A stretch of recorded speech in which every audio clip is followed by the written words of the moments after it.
So let's move directly to specific endocrine glands. And one of the important endocrine gland is what is known as the pituitary. So this is just a sketch of a pituitary, and we will discuss the main parts of the pituitary in relation to the hypothalamus as we move on. So as you can see here, you have the anterior pituitary, which is this side here, which has a glandular-like look. And we also have the posterior pituitary. So we do have two parts of the pituitary gland, also known as the hypophysis. So the other name for pituitary is hypophysis. So we do have the anterior pituitary and the posterior pituitary. The anterior pituitary is also known as the adenohypophysis. Adenohypophysis meaning that it has a lot of glandular cells. So it is secretory in nature. And one important thing that you need to understand about the adenohypophysis, it actually originates embryologically from the Rathke pouch, and the Rathke pouch is invagination of the epithelioid cells. So because you do have epithelioid cells here, this tells the reason why you have adeno-like cells which constitute the anterior pituitary.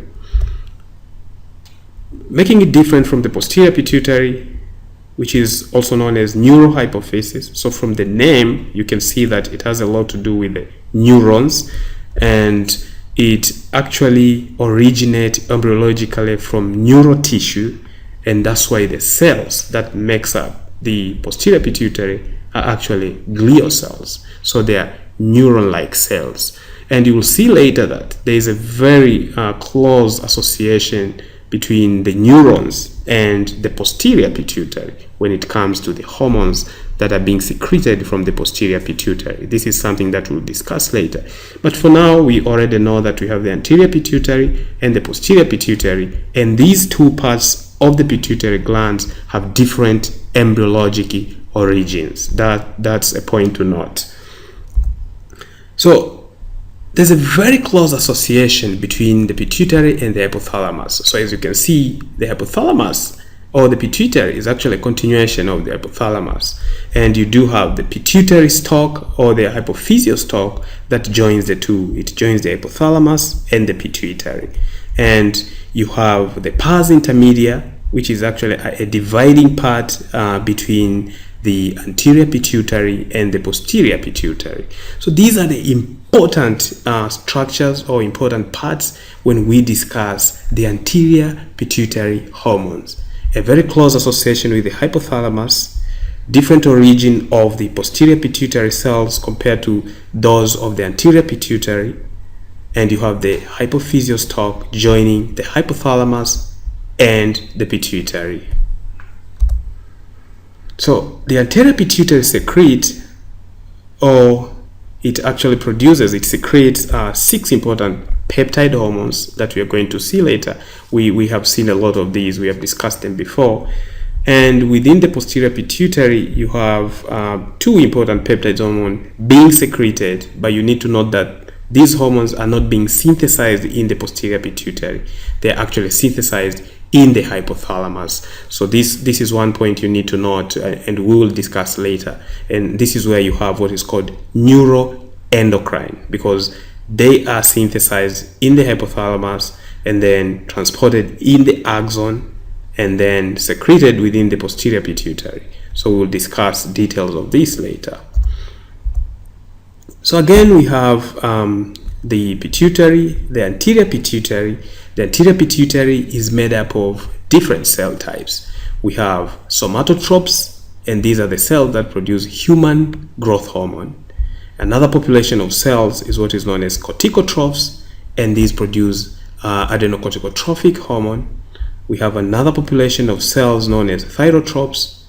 These are the ones that produce thyroid-stimulating hormone.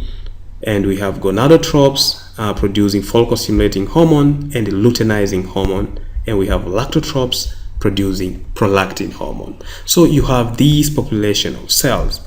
But you need to note that 30 to 40% of the cells of the anterior pituitary are somatotropes. So this is the majority of cells within the anterior pituitary.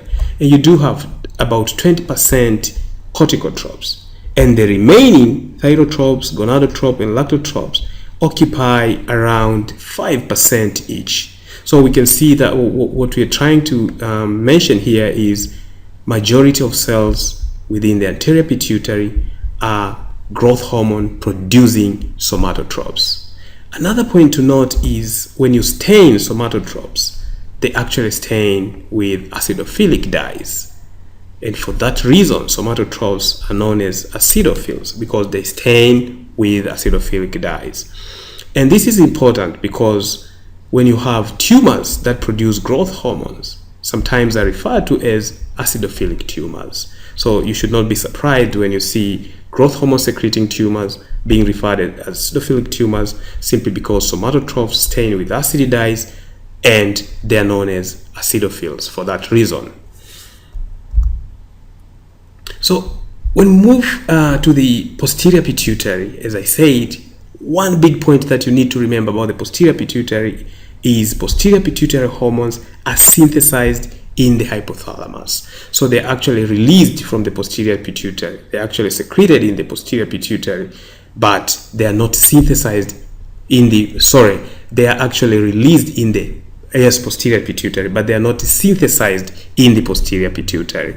This is a big point, and this is an important point, and this is where we have the neuroendocrine effect, because these cells are synthesized in the hypothalamus, transported in the axoplasm, and released into the posterior pituitary, where they will be secreted into the blood circulation to bring about effects somewhere else. This is an important point. And the neurons that transport these posterior pituitary hormones are known as magnocellular neurons, and their cell bodies are located in two main parts of the hypothalamus, one known as the supraoptic nucleus and the other one the paraventricular nucleus. So you do have two parts of the hypothalamus with cell bodies that synthesize posterior pituitary hormones. You have the supraoptic nucleus and the paraventricular nucleus. And then these will be transported in the axoplasm of the magnocellular neuron. This is an example of magnocellular neuron. They will be released into the posterior pituitary, and then they will be secreted from the posterior pituitary into the circulation to bring about the desired effect. This is an important point to note.